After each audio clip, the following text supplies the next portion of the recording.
এই যে একটা হাতে চাপাতি, একটা হাতে পিস্তল, হেলমেট পরা, হাতে হলো শর্ট গান। এই শর্ট গান দিয়ে বসা দিল, বুকে লাগছে। শর্ট গান না পাইপ গান, এটা মনে হয় মহিলার স্ত্রী, এই লোকের স্ত্রী সম্ভব। এই যে বের হইলো, হাতে পিস্তল।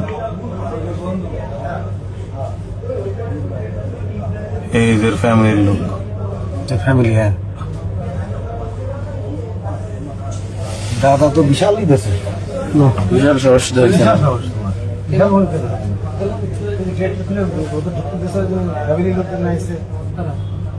লোকজন আসলে